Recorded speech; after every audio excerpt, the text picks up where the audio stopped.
Ah, there's Mozi.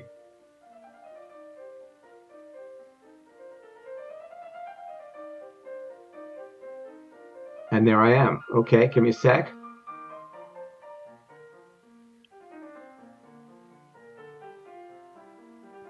And there I am. Okay, give me a sec.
Okay, give me 1 sec and we'll get started. Okay.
All right.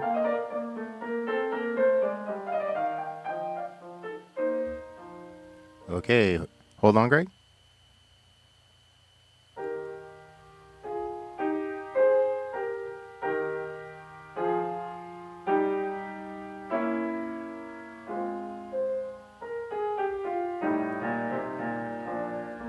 And take it, Greg. Welcome, everyone. It's 6:13 on Monday night. You're listening to the 231st installment of the Age Out Angels Radio Hour on www.hamiltonradio.net Channel 2. I'm your host, Greg Rapport. If you're new to the show, I'm the founder and executive director of Age Out Angels. We provide one-to-one mentors to vulnerable youth for the purpose of coordinating the care and services that they need to thrive. We try to help young people avoid some of the horrible pitfalls that they're likely to face when they don't have a proper safety net. This program is brought to you every week at the same time, courtesy of Doc G, William Sanders, Ruben Rodriguez, and all the fine people here at Hamilton Radio who allow us to use this airtime. Ruben is on the big board tonight. Robin is producing. So good to have both of you with me, and so good to have you listening from your computers or in your cars in New Jersey, around the country and beyond. Now, please take a moment if you're looking at us on Facebook or YouTube. I need you to hit all the buttons for me. This is an important topic tonight. We need you to like and subscribe and share, because you know what we're going to talk about right now is relevant to everybody in your world. This topic applies to every geographic region around the world, to be honest with you. We're going to focus on the United States, but this is all over. This needs to be shared, so please share what you're hearing right now. You know, if you want to know about child welfare and community betterment and things like that, this is where you come to get the whole truth. And guess what? The news is not going to tell you any of this stuff tonight. They're just all bloated now with all the politics and everything else. MSNBC has orgasms every night, every time they indict Donald Trump. CNN and MSNBC have an orgasm. And then every time they find something about Hunter Biden, Fox News and Newsmax and all the others have their own little orgasms. And it's all just one big giant waste of time while we're telling you about things that are important. And tonight we're going to focus on some very, very important research, and it reveals a lot about human trafficking. And we'll get to that immediately after I ask you one favor in this broadcast, and that is, do not go political on me in any comments. Don't call me, don't send me emails, and don't write in YouTube or Facebook anything that has the words like Democrat, Republican, Biden, Trump, none of that stuff. Do not do it. I will cancel you immediately if you do, because this has been going on for centuries. You can't point a finger, so don't. Okay? So what is human trafficking? What is human trafficking in its many forms is far more prevalent than many realize, and that's something we actually need to reduce in order to understand. We'll get to that in a minute. It is an extremely lucrative illicit activity with estimated annual global profits of, are you ready? $150 billion. They are twice the size of Lockheed Martin. That's how big human trafficking is. $150 billion. Even though human trafficking, which involves exploiting a person for the purposes of compelled labor or a commercial sex act, can be considered a single crime, there are many different types of human trafficking. Sex trafficking can range from escort services to outdoor solicitation to personal sexual servitude, among other forms. Labor trafficking, and this is what's important to know, is when you hear human trafficking, okay, the sex trafficking and labor trafficking are all sort of lumped together, and it's considered, indentured servitude, basically, even though, sex trafficking sort of horrifies us in a way that labor trafficking doesn't, but maybe it should. So labor trafficking occurs across many different industries: agriculture, domestic work, hospitality, food services, and health and beauty services. Human trafficking, and this is now that whole group of sex and labor, victimizes an estimated 25 million people around the world.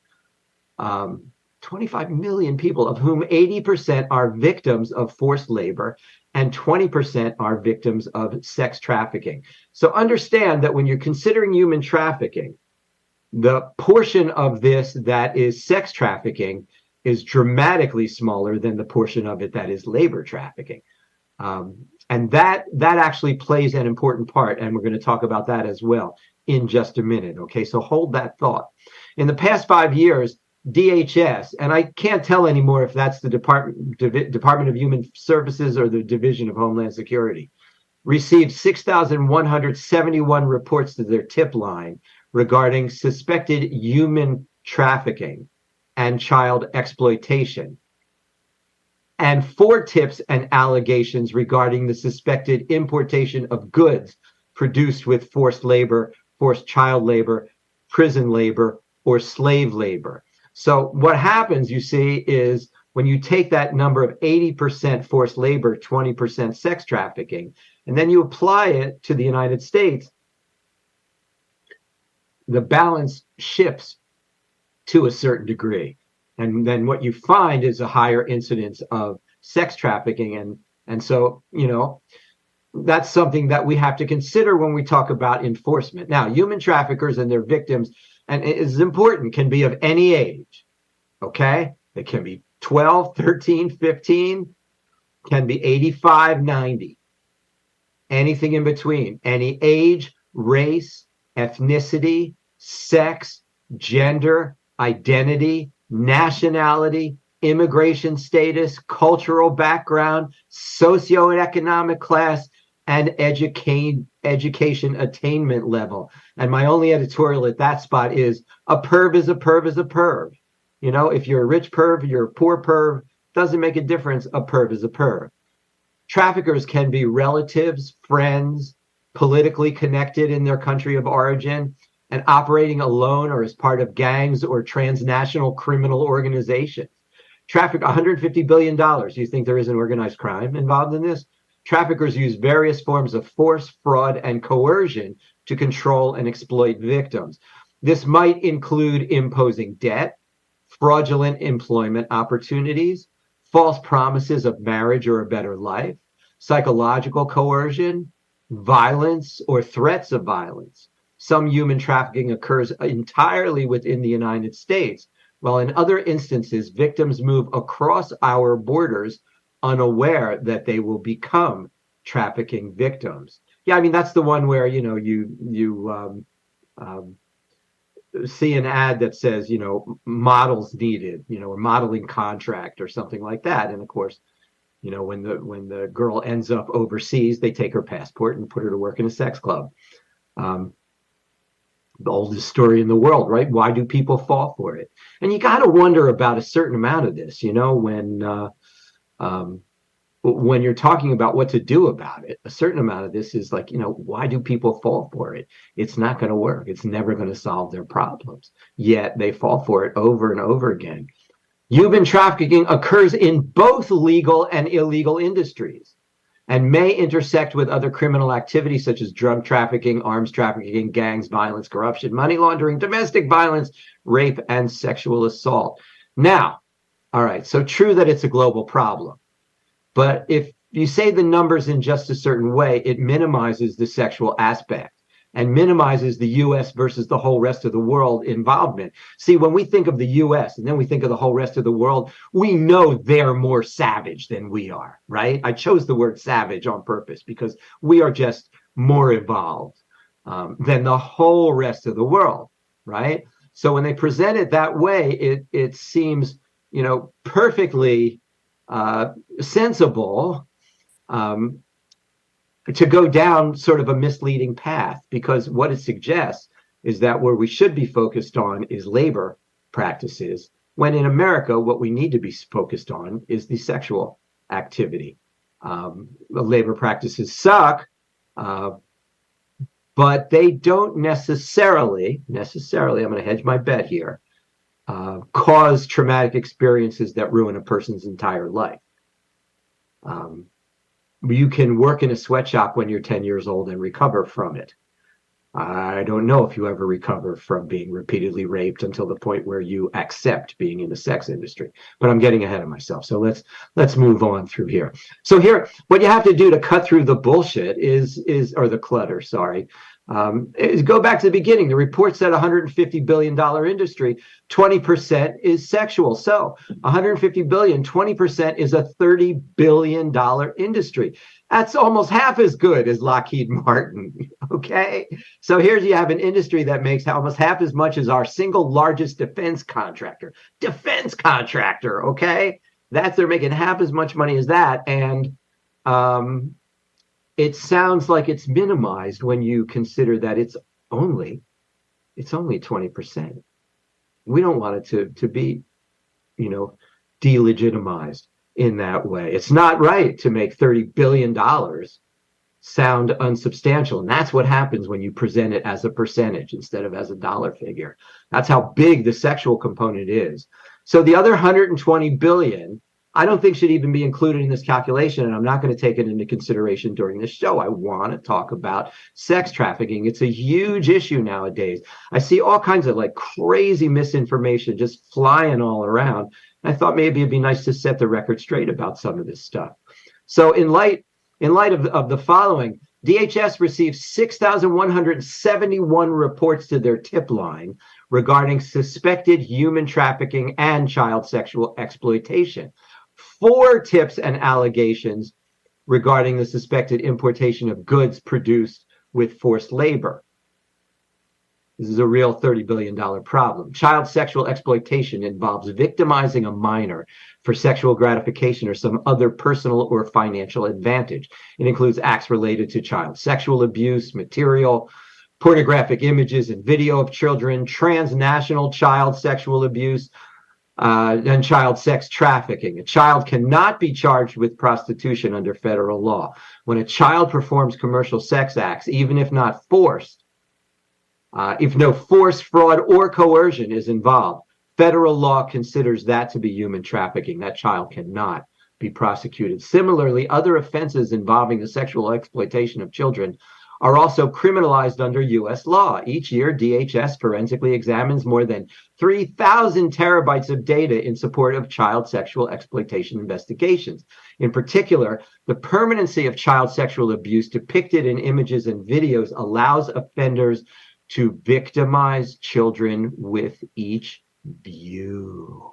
This is the horror if you happen to be that victim, because it's not like it happens one night. It gets videotaped and then it gets sold, and it happens over and over again beyond hard drives, where many perpetrators store thousands of files depicting the sexual abuse of children. Smartphones and other web-enabled devices allow perpetrators to possess, transport, or have access to millions of files that depict the sexual abuse of children.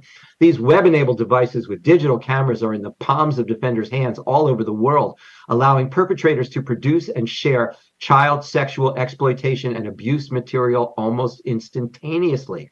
Traditionally, the perpetrators share child sexual abuse material with one another in close-knit, like-minded communities online without profiting from the trade. Increasingly, though, perpetrators abuse children, mostly young children and babies, remotely using an internet-connected camera or webcam, often called live streaming of abuse, for money. Abusers offer live streaming for low prices and profit from the volume of transactions. A single live streaming abuser may have thousands of buyers, many of whom are in the United States, interested in watching a live stream child sexual abuse session. A single buyer often views many thousands of unique abuse sessions. Okay, so all this stuff where, there's porn now on your computer and anybody can get it and it's blah, blah, blah, it's in your house. Guess what?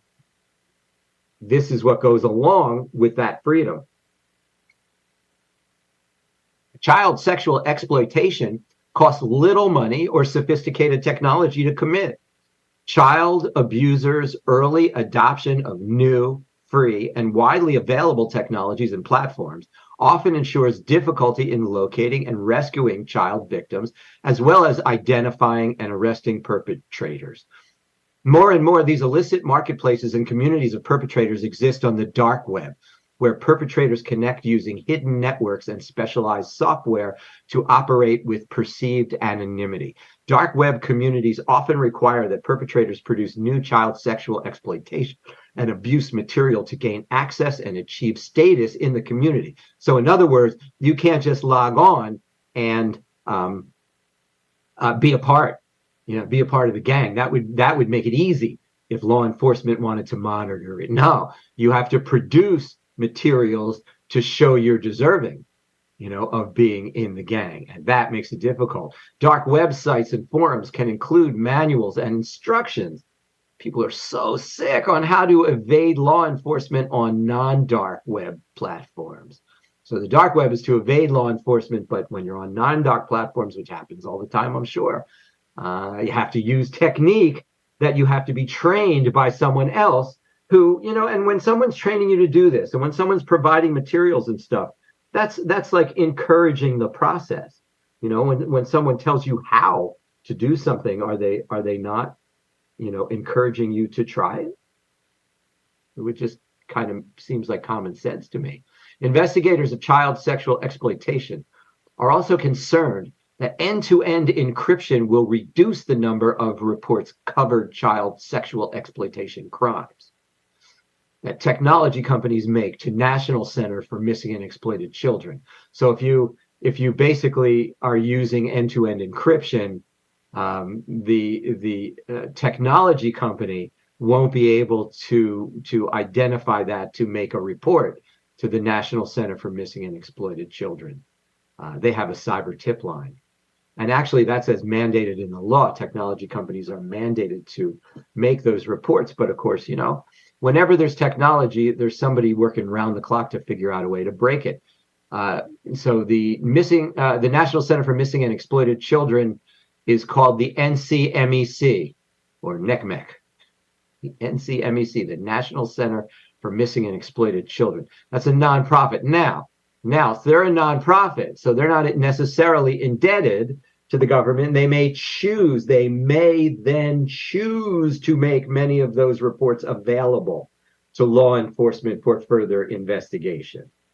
What a fragmented system. In 2018, NCMEC's cyber tip line received more than 18.4 million reports of suspected child sexual exploitation and abuse. Can you imagine that number, 18.4 million? Do you realize the number of just operators you have to have standing by to field and deal appropriately with 18.4 million reports of suspected child sexual exploitation and abuse? I keep saying it over and over again because I want you to understand that when we sit around and we think of solution, we say, why don't they just this or why don't they just that? We're dealing with 18.4 million reports, okay? So if you're starting a sentence with, why don't they just don't finish it. Don't even bother, because unless you've taken this amount of number on this mass into consideration, then you don't know the solution. 18.4 million reports have suspected an all-time high, and it grows every year. Not only is this an indicator of a growing volume of online child sexual exploitation, but also that companies have improved at detecting it. But end-to-end encryption, again, could threaten a company's ability to detect child sexual exploitation on their platforms. So there. So what are we doing about it, huh? That's what you want to know. What are we doing to stop it? Well, let me let me ask you this. What are we doing to stop climate warming? The reason I use that as an example is because I just found out the other day that the first documented warning about how fossil fuels are affecting the environment and will create climate change was written in Scientific American magazine in 1912. So here we are 111 years later, and nothing's really getting done about it. So that's pretty, much how fast governments work. So what's being done about this human trafficking thing, huh? Well, DHS, and I think it's the Department of Human Services, is promoting an effort that they're calling their Blue Campaign.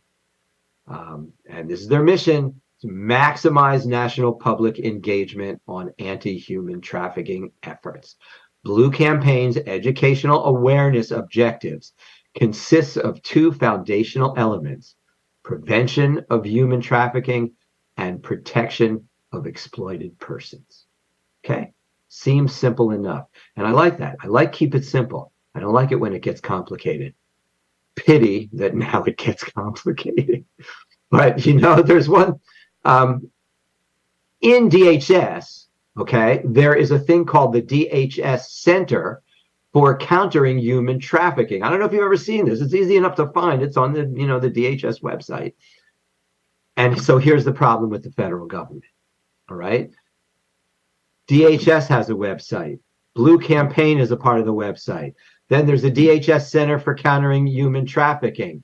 And each layer of the onion you peel back, I'm shaking my fist at my desk right now in case you can't hear it. Each layer of the onion you peel back reveals another study or report, but nothing ever actually gets done. And it all typically ends with something like underscoring the importance of public involvement. And if you see something, say something. And it just all feels like an abominable waste. But all right, let's play this one out, see if it leads to actionable plans or just BS conclusions about what should be done, but nothing ever actually gets done. All right, so we read on and enter 5 goals, 9 objectives. Okay, and I will tell you that I'm tired now. I made it to 5 goals and 9 objections. I'm already bored to death with this thing, but okay, I'm in it for the long haul. If you're bored too, understand, I feel your pain. Hang in there with me. I promise we'll get somewhere. 5 goals, 9 objections. Here we go. Goal 1, prevention.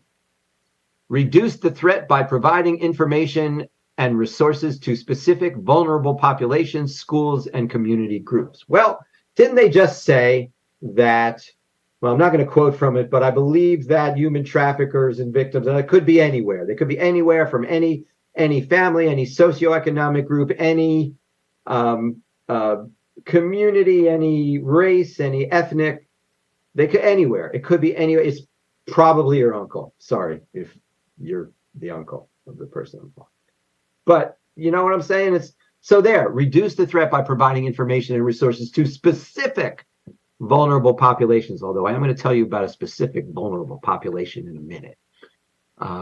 But so basically prevention, what this means to me is we're going to make a brochure. And we might even back it up with a PowerPoint. Number 2, protection. Disrupt illicit activity by identifying and assisting victims towards stability and recovery. Simple question to go along with that. What the hell have you been doing to this point? I mean, seriously, protection wasn't important until now. Or for that matter, go back to the first one, prevention. Like you had a blue ribbon panel and you created this report and you came up with prevention and protection. And it begs the question, what the hell were you doing all this time?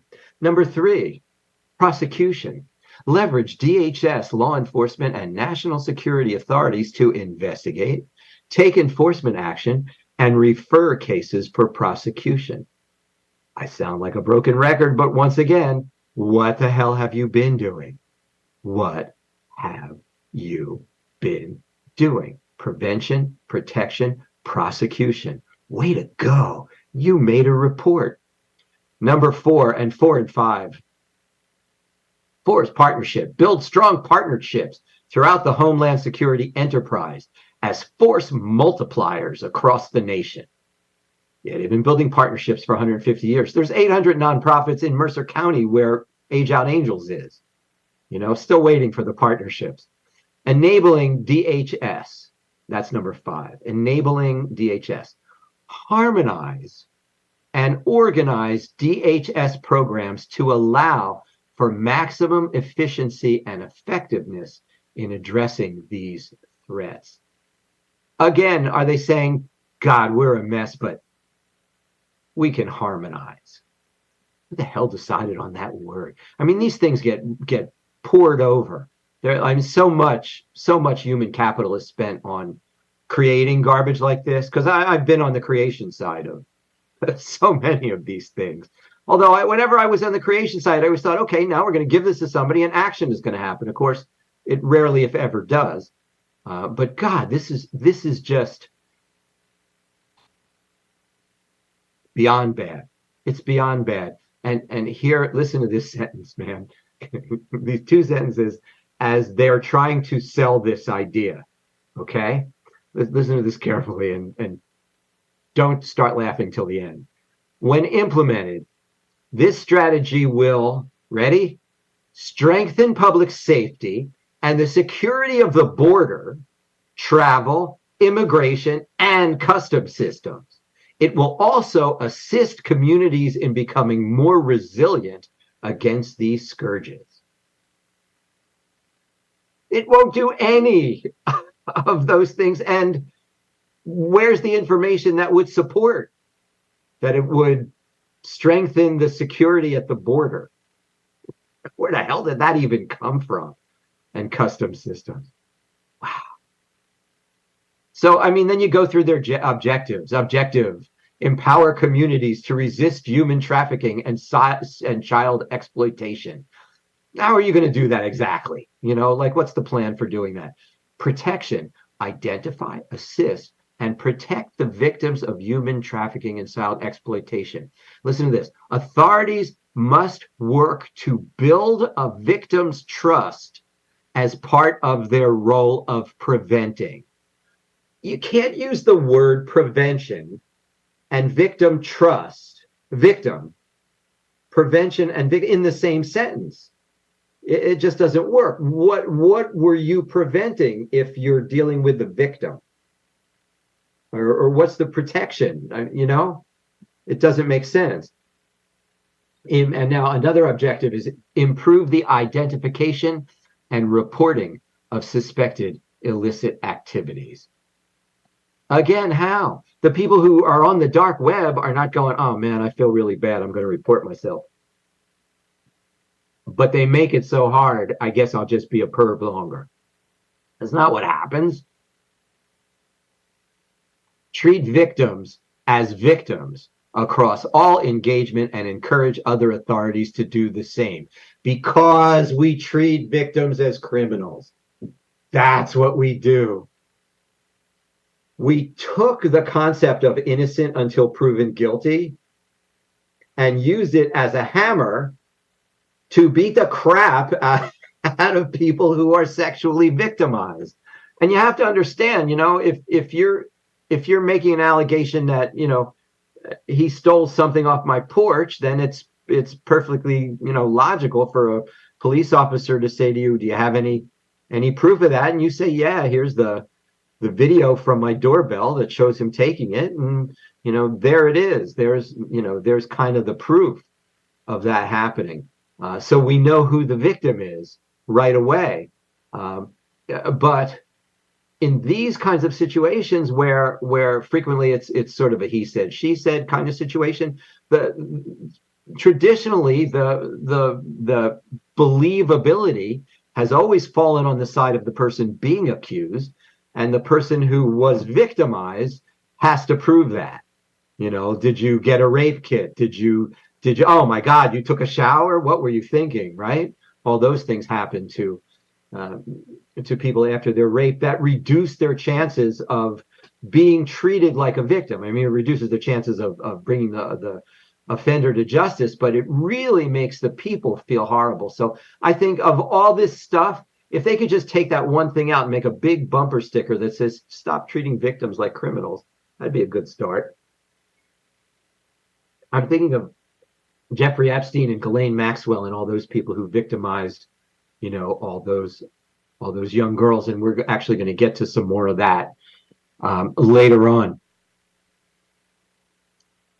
Another objective is improve and expand the assistance that DHS provides to victims. This is also a good one. You're going to throw some money and people behind it. That would be nice. It would be nice if someone was a victim and they had an advocate right there with them all the time who was working on their behalf. That would be good, Maybe give them some. I'm sure people react differently to being assaulted or being forced into prostitution and things like that. But if they need a meal, give them a meal. Things like that. Make them feel human. Whatever. Let's say it that way. Whatever we can do to take someone who's been treated inhumanely and make them feel human, if that falls under this objective to improve and expand the assistance that DHS provides to victims, then it's a good one. Okay. And I don't know what you do with this one, supporting prosecution. Supporting prosecution. We have a law. Nobody seems to care. Leverage DHS law enforcement. I shouldn't say nobody. There could be a law enforcement out there who are working the dark web and working hard and trying to do all this stuff. And we shouldn't pretend that they don't exist at all. Okay. But what we do have to understand is that what we are doing is horribly ineffective, and children are suffering as a result of it. Maybe we should stop burning books and focus our attention to where it really should go. And that's on what's happening to these children who are out there. And maybe we should be working with law enforcement to try to help them take action against these people. And that's not going to happen inside the industry because of repercussions. That's only going to happen if it comes from citizens like you and me who are outside of the industry. I mean, for all I know, I could get blackballed for talking like this. You never know, but that's how life is. Now, when I got to the bottom of supporting prosecution, like, what the hell have you been doing all this time if you need to actually have a goal to support prosecution? I'm only on 19 of a 56-page report that details absolutely nothing and demonstrates that our government has a very, very firm grasp of the painfully obvious. We've all known everything that's in this report, and it's been known for years and years and years and years. So, let's make ourselves look important. Let's make a report. Let's you and me do it. Let's make a report. Let's make a report about, what should we make it about? Oh, let's make it about how it's unfair for children under 12 years old to be made to work, and that some resort towns get away with doing that because they can circumvent the child labor laws because they have exceptions as resort towns. Let's do that. Let's make a big report. Let's not do anything about it. Okay. Let's just make sure that the 7 people who read it understand that we know how to write a report, because that's all this is. If a tree falls in the forest, Anyway, from Loyola University's Children's Legal Rights Journal, Volume 38, Issue 1, Article 8, from 2018. It's from 2018. Statistically speaking, the overrepresentation of foster youth in sex trafficking. Nice lady by the name of Emily Selig wrote this article, and this has some meat in it if you want to understand the situation, because I'm always coming from the advocacy of foster youth, right? Well, an estimated 100,000 minors are trafficked for sex in the United States each year. An estimated 100,000. Again, when you're talking about solutions, remember that you're dealing with 100,000 people, or as I like to think of it, 1/5 of Woodstock, are trafficked for sex in the United States each year. The majority of these victims are either currently or were formerly housed in the foster care system. This alarming statistic can be largely attributed to the fact that traffickers prey upon vulnerable and marginalized groups of society, including LGBTQ+ youth, runaways, and homeless children. These victimized children are more susceptible to being lured into trafficking and often are reluctant to leave once they become involved with their abusers. I'll tell you why in just a minute. Although awareness surrounding this issue is increasing, authorities still struggle trying to determine the actual number of foster care children recruited into sex trafficking and are forced to rely on estimates. In fact, it is expected the actual figures are much higher than what is reported. Now, there's many reasons for the lack of information. Here's a great one. When children are victims, they are sometimes unaware that they are victims. Another scenario, like they don't even realize that's. I had one girl's mother tell her, no, this is like when she complained. The mother said, well, that's how it is. That's how it was for me. That's how it is for you. Your father comes and gets you when you're of age. Another scenario, and I have a feeling this happens more often than not, is they're just too frightened to speak to authorities for fear that their abusers will retaliate against them.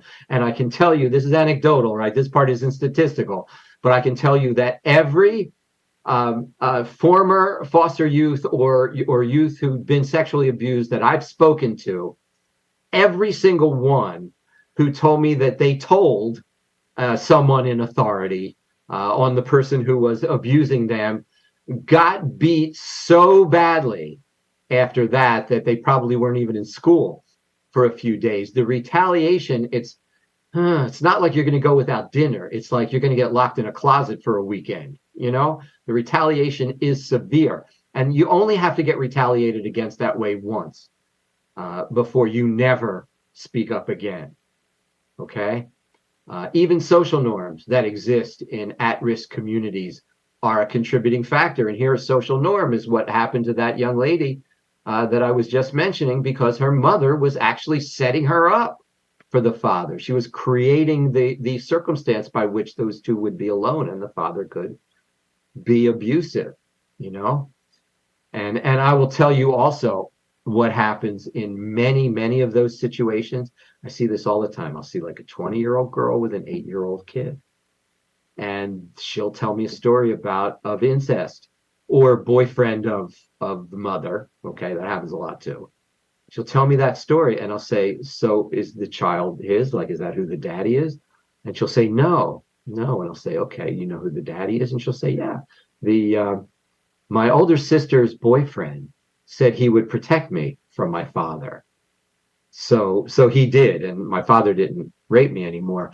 So, and all I had to do was like have sex with him. So it's his baby. And they'll say that very matter-of-factly, and you can't tell, because when people are traumatized, you don't know if they're saying it matter-of-factly, if they're just a deer in the headlights, or if it just water off a duck's back. You don't know. Sorry for two animal metaphors at the same sentence. But anyway, and so, again, the child may not realize, because they thought, this child in this instance thought she was being saved. It's like having sex with this guy is a way easier price to pay than being raped by, someone who I think of as more disgusting. Now, there are also circumstances where the child independently now, exchanges sex for anything of necessity. And that's called survival sex. You're trading sex for food, shelter, blah, blah, blah. Drugs, I'll bet happens a lot. Examples of these crimes include child prostitution, child pornography, sex tourism, and performing in strip clubs or massage parlors. The National Center for Missing and Exploited Children reported that 1 in 6 of 18,500 runaways reported to the center in 2016 were likely sex trafficking victims. So when you run away, and I presume that it's mostly female, so if you run away and you're female, you actually have a 1 in 6 chance of ending up a prostitute. Of that number, 86% of these victims were under the protection of foster care or social services. 86%. 1 in 6 of 18,500. 86% were under the protection of foster care or social services. A number of states have conducted studies on the prevalence of sex trafficking among foster youth within their own borders. For example, Los Angeles Probation Department reported that 60% of youths arrested for prostitution had been involved in foster care. Percentage is even higher for children who have had contact with the child welfare system but weren't necessarily in foster care. For instance, 86 out of 88 children that were identified as victims of sex trafficking in Connecticut had been involved with the child welfare system in the past. 86 of 88. Thus, it is not surprising to learn that traffickers target group homes and foster care facilities in order to recruit new victims. So group homes and foster care facilities, is like the summer camp to a trafficker, like summer camp to a perv, right? It's just happy hunting. Now, foster care system is called a lot of things, but it's also frequently called the pipeline to prostitution. Approximately a quarter of the almost 427,000 children in foster care are 14 years old or older. So we're talking about 100,000, maybe 100,000 plus 14 years or older. Then a little over 18,000 youths age out of foster care every year in the United States. And at that moment, they are immediately exposed to a plethora of potential hazards. These hazards include lack of viable employment, incarceration, pregnancy, lower levels of education, and homelessness, thus increasing their vulnerability to sex traffickers. And I want to pause there because a lot of people will blame foster care for the fact that they age out without any skills.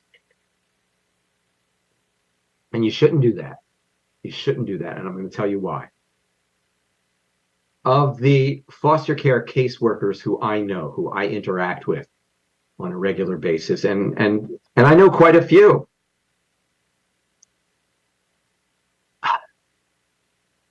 they try so hard to get their people into the programs that will teach them these skills. They are constantly making them aware of the consequences if they don't. But foster kids learn very young to ignore if-then consequences. If you don't do this, then that will happen. Foster kids ignore that, out the window, because they know that if they just ignore it, it'll go away eventually, right? And what happens here is they apply that same logic, and they get crushed when they age out and they find that they have no place to sleep.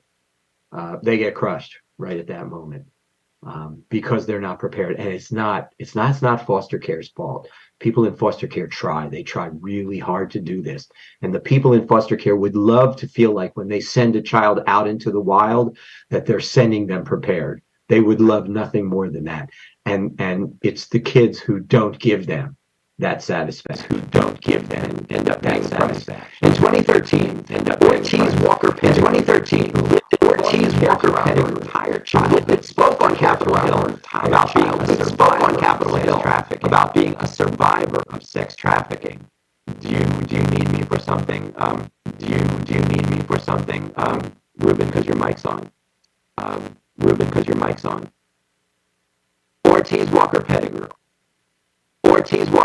described a system where children are placed.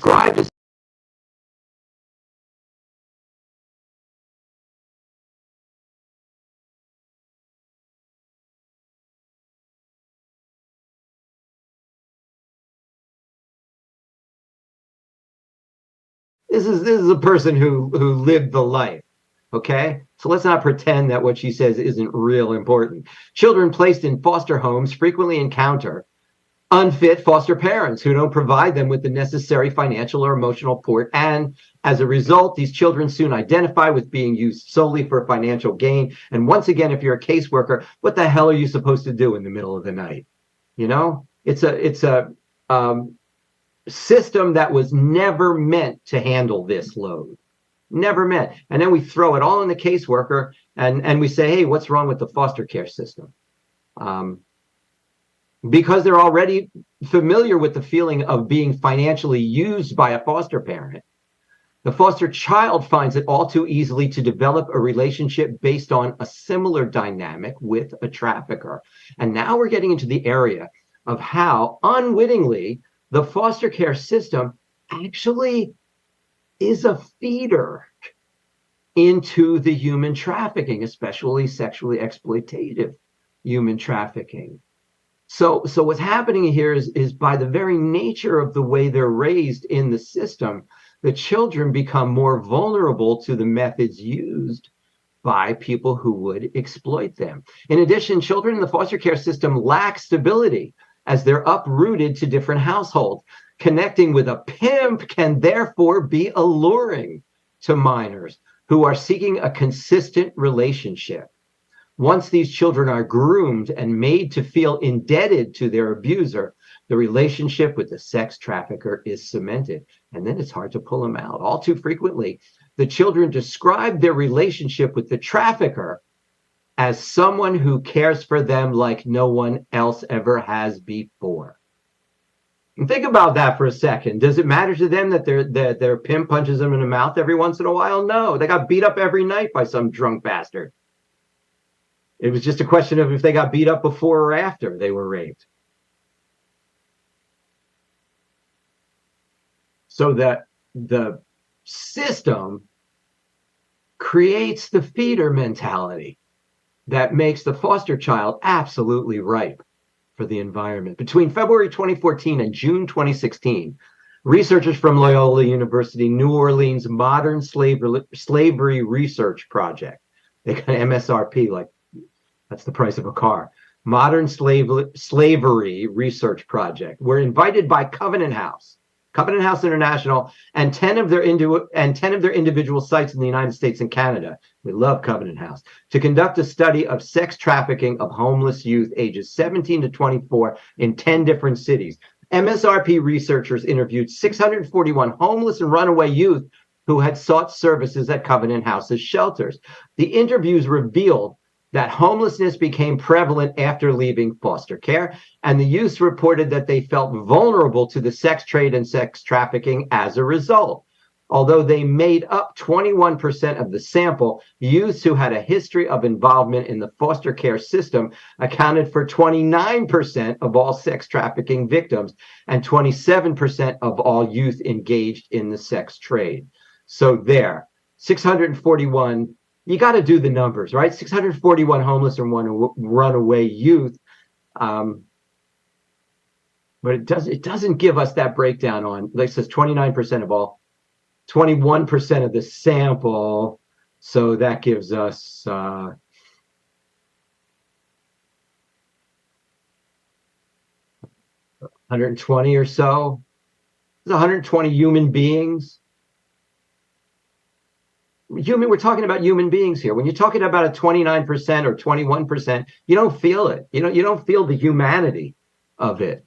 27% of all youth engaged in this. Another study on human trafficking conducted at 2016 University of Texas at Austin School of Social Work's Institute on Domestic Violence and Sexual Assault found, these places have the longest titles, I can't do them in one breath, uniformly, some level of vulnerability in a child is a predicate to that child's entry into the commercial sex trade. Some level of vulnerability in a child, and yank them out of their home, or leave them in their home where they're being abused. That vulnerability is there, not just in the foster system. I mean, the foster care system doesn't get everybody. There's a whole lot of human trafficking that takes place way apart from the foster care system. Happens in middle-class homes, happens in white families, even though most of the people in foster care are not white. The vulnerability could be caused by any number of factors, but usually includes something in the way of abuse or neglect, emotional insecurities, manipulation by an adult, which are conditions and all too often found in the foster care system. These are also found outside of the foster care system. Don't think for one second that it is impossible for a child to be taken to, like, I don't know, Disneyland, Great Adventure, something like that. Not Disneyland, that price ticket's too high. But Great Adventure, definitely. And, go on a couple of rides and then be taken to a secluded place and have to perform a bunch of sex acts and then get some cotton candy and go on some more rides. And it happens. It all sounds insane as I say it, but it happens. This is what actual human beings have told me. So let's not pretend it doesn't. All right. So what are we going to do about all this stuff? It's just so horrible. What are we going to do about it? Well, we're not going to do a damn thing. Let me tell you, in 2014, and probably 100 years before that, but I was so depressed when I was researching this, I couldn't go back further. President Obama, remember him? Signed into law the Preventing Sex Trafficking and Strengthening Families Act, which set forth federal mandates for state agencies to address at-risk children and youth in the foster care system. See how that trickles down and becomes worthless? This is a federal umbrella. But federally, we can't exactly tell every state what they should do about everything because there's a little something, in democracy called states' rights, at least in this democracy. And so they set forth federal mandates. Under this law, states are required to implement a reasonable and prudent parenting standard, giving foster parents the authority to make daily decisions affecting foster children in their care. Such authority encompasses addressing involvement in children's legal rights. It also requires states to amend state licensing standards for foster family homes and for child care institutions, providing foster care to permit the use of reasonable and prudent parenting standards. What are you calling that? A reasonable and prudent parenting standards? You mean like white? Is that what we're saying? That, if they get raised white, then we're okay with that. If they get raised anything other than what looks like a white family, like the Cleavers, something like 1950s television white family, well, that's not prudent anymore, is it? Foster care contracts must designate an official to apply the standard, and caregivers are required to receive training on it. Doesn't matter. This will never happen. States must also provide regular, ongoing opportunities for youth in foster care to engage in developmentally appropriate activities. This is laughable. It's just absolutely laughable. The goal of the reasonable and prudent parenting standard is to maintain the child's health, safety, and best interest. How's it going so far when the number of incidents, the number of reports, and everything else just keeps going up and up and up and up every year? The trend belies the law. That's what happens. So although progress has been made, and I condemn all these things, Obama's law and whatever new thing they decide to enact tomorrow, it's going to help 32 people. There are 100,000 who need help, but it's going to help 30 or 40 people who probably weren't being helped before.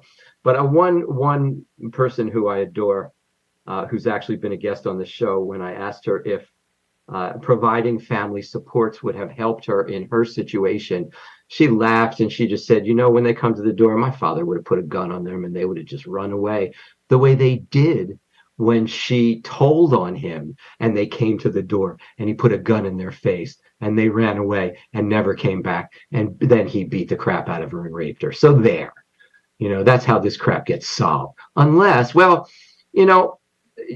of all, you got to fund it. And if you want to fund it, why the hell do we raise people this way?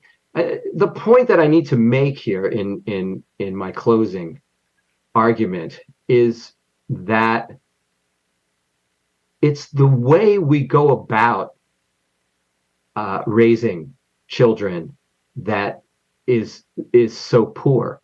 And it seems to it's hard for me to say because I don't want to offend anyone, but the truth of the matter is that we're trying so hard to project a family, a mother and a father and two kids, and they live in a home and they all work and they have jobs, and it's the idyllic picket fence version of Americana.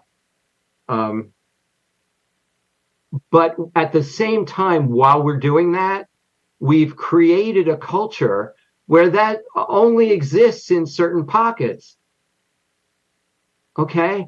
And just the fact that you're that doesn't mean that there isn't sexual trafficking going on in those families. So we've created an image of a family, that worked for a long time in this country, but doesn't really kind of work anymore. It's certainly not in every socioeconomic group. So what if it was different? What if the situation was different? Like, I'm happy with my life. I don't need to change it. I had a job. I can retire if I want to, all that stuff. I did all the stuff you're supposed to do. A husband, wife, we raised two kids, all this stuff. I'm a textbook when it comes to that. So I don't want to change that. That was okay. All right. But I wouldn't mind changing it for people who don't have that. And there are other cultures that we can draw from. So would it be so horrible? Would it be so horrible if if communities were divided by numbers of children, like how many children need care during the day in a community? If it's 500, then you break it down into 50 groups of 10, I guess. And if we had things designated so that all of the children of a certain age went to a certain place or two in the morning, and that's the daycare, and then a different age they go to a different place, and then they go to school after a while, and people are designated to make sure that they get there, right? People are designated to care for those children in that community during the day. And I mean, all this money that's going into, but there's plenty of money for this. Don't think there's no money for this. We're giving 75 billion to Ukraine. We can fund this, okay? But it's a different picture of a community. It's a picture where in the community, people get up and have a place to go to.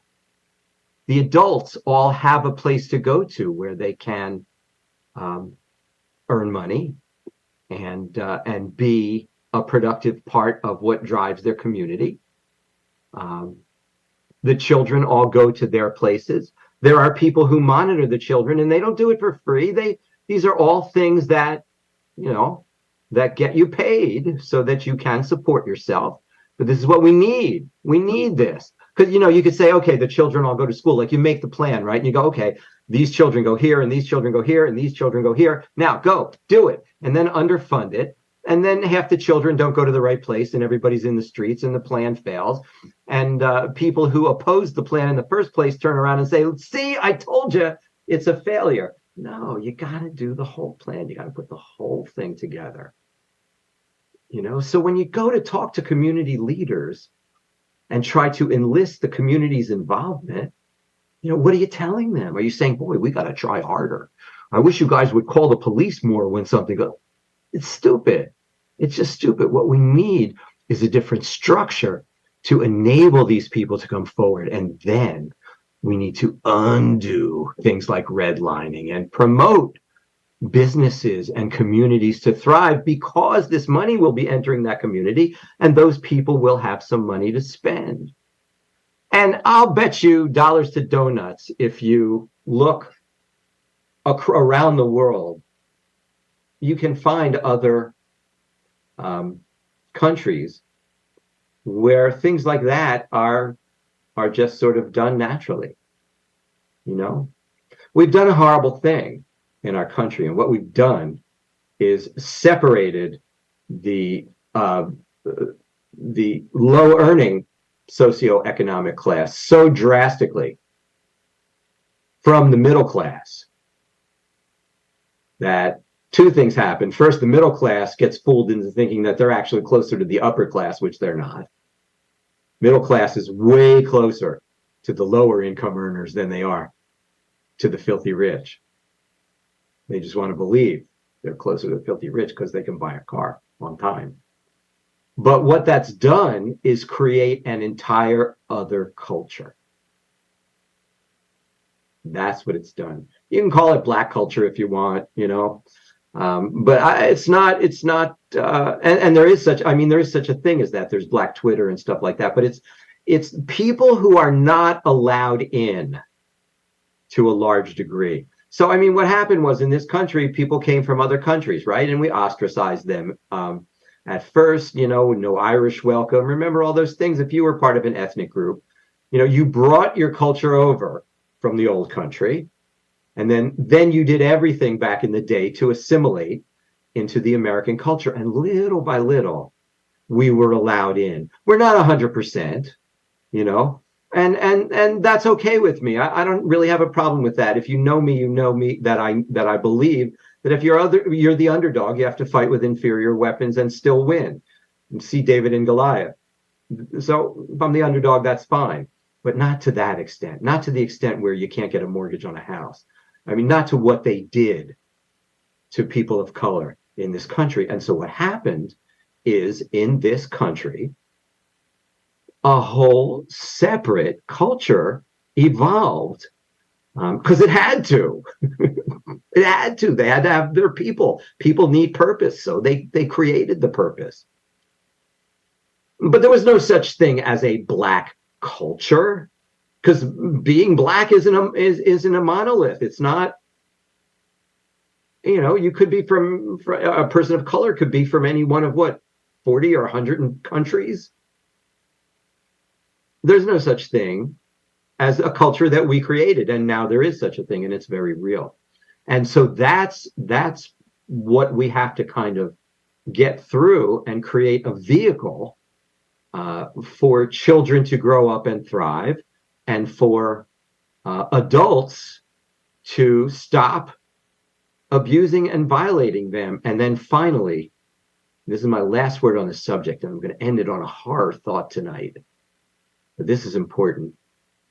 When someone gets convicted of certain extreme forms of sexual trafficking, and I clarify that because I can tell you of certain instances where a 18-year-old sent a dick picture of himself to a 17-year-old girl and is convicted of of child sexual trafficking and exploitation, because when he sent that picture over the telephone, it became federal. So I'm not suggesting that we do this to people in that situation, but I mean, people who can be identified as doing a business and making money, from that business, should be so humiliated. And this goes for all of those assholes who were friends of Jeffrey Epstein. Every single one, every senator, every congressman, every one of those pieces of what, who does the same stuff and hides behind a veil of propriety. And so those people should be absolutely humiliated. I'm thinking horrible thoughts. I'm thinking public castration. I'm thinking all that kind of stuff, because those crimes are heinous. They are truly heinous. And man, death by 1,000 cuts, and if we each got to do a cut, would be too good for those people. So that's all the time we have for tonight. I think I've reached the boiling point, don't you? I want to thank you for listening. I hope you made it through to the end. More on this in coming ones. I have a lot of statistics about what happens to foster children, and it's stuff you need to know. So I think we're going to probably talk about this again. So join me next week for another great show. Thanks to our producer, Robin, to our engineer, Ruben. Music provided by Mozart. I don't know why he works for us. He must need the money. Stay safe, please. Until next time, remember, it's only Monday. It's only Monday. You have all week to make this the best week ever. Good night, everybody.